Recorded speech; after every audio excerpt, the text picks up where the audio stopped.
All right, we're gonna go ahead and top off the washer fluid. Just put a little in to test to make sure there's no leaks. Got some here, blue stuff. Don't have to put a lot in, just enough to test the pump. Just in case it's leaking, we don't want to have to be dripped on everywhere. So we poured in, no drips, so I'm gonna go test the pump.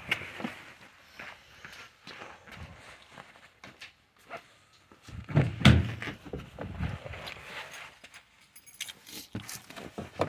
ahead and turn the car on. And then we hit the washer. Pull them in.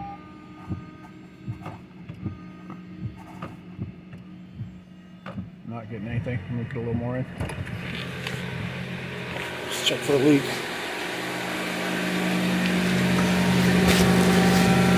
No leaks is good. But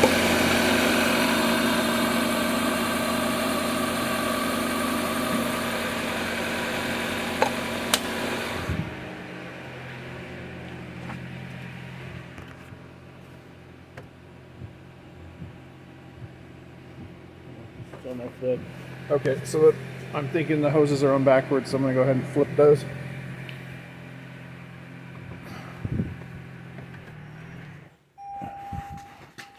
And we took this off. Unfortunately, the hoses got moved. So get up in there, you can see there's a hose marked yellow and black. The yellow probably switched to the other side, so this is gonna be wet. But you gotta do what you gotta do. So I got rags handy.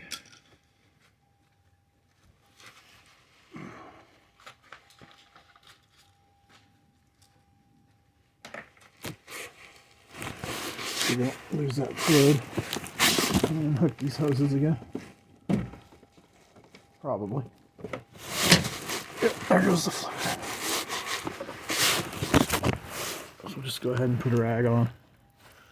Soak it up, and we're just going to wait for that to drain because we don't want to work on it under the water. I'm going to pause and come back.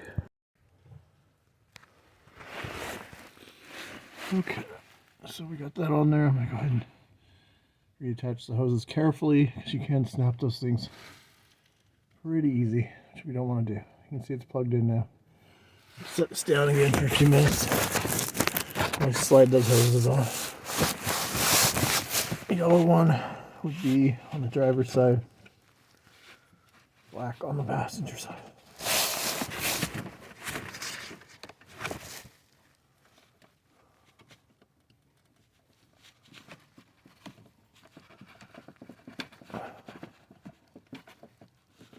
They go on easier the second time because they've been stretched out a little bit. Luckily. You can actually stretch them out a little bit too before you try to slide them on if you like. Make it a little easier. A little bit of wiggle. Careful, you don't want to snap it. It does snap right off if you push too hard.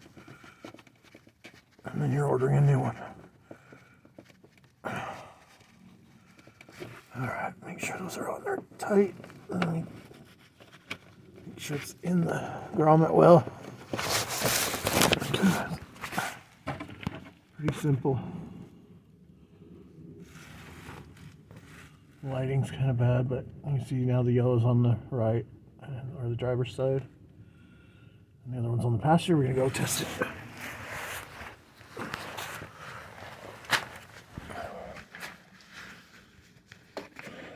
More fluid.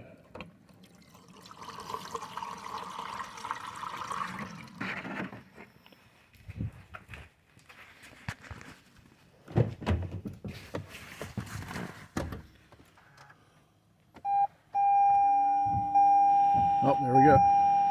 We got fluid. Ta-da! Not too difficult.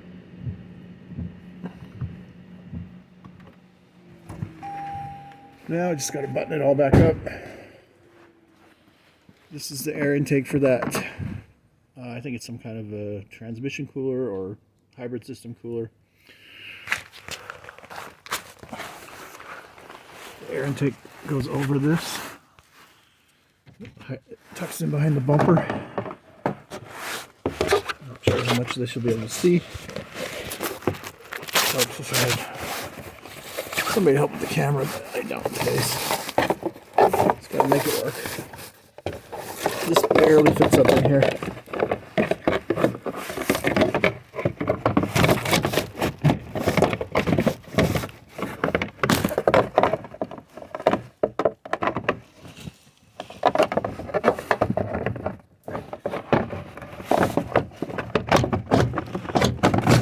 Push the bumper out slightly and you can see it's got a couple of notches that come in to the tranny cooler or hybrid system cooler, I think it is. So we gotta get it in that little notch and pull it down.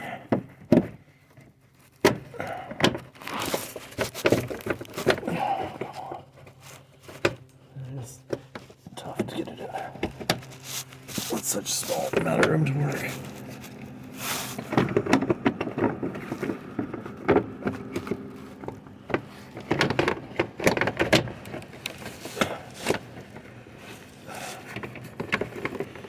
I think this piece of metal is actually slightly bent in the way.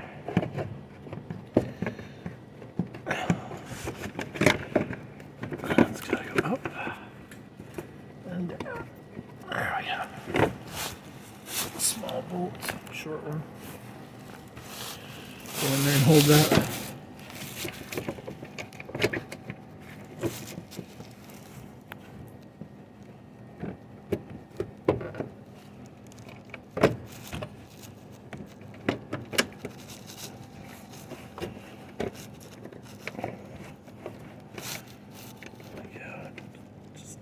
Fight with me. Everything.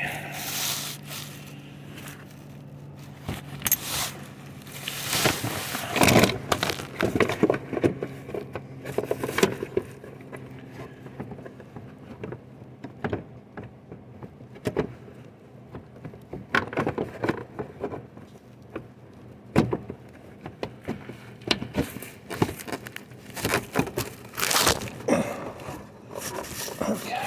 So close.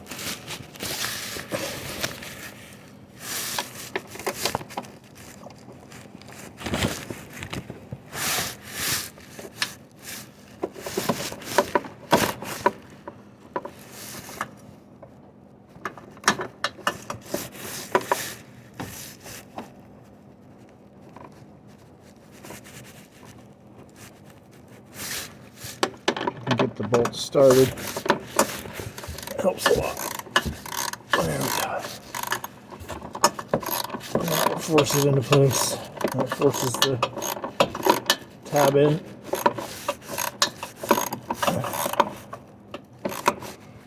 Just snug. Don't go too tight on these. They do not respond well to too much tightness.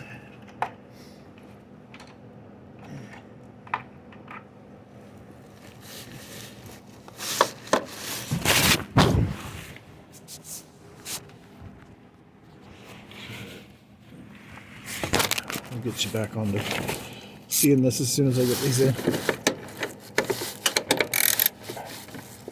Basically, just putting in the 3 bolts into the hybrid system cooler cover air intake, which hides behind the bumper.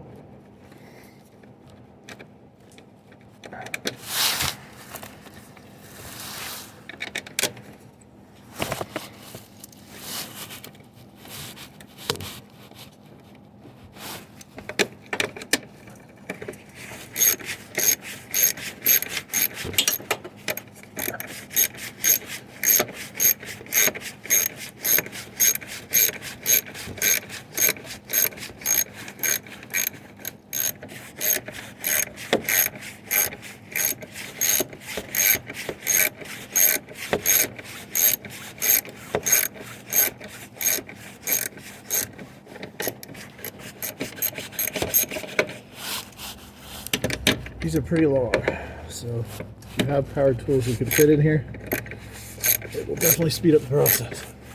Air tools, but it is a tight spot, so might not even be able to get them in there.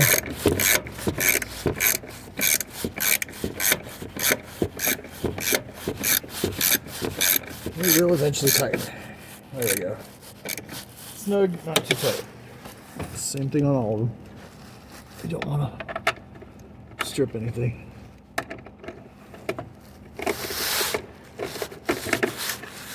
Tight enough they're not going to fall out. Not so tightly stripped. You can use the torque wrench if you really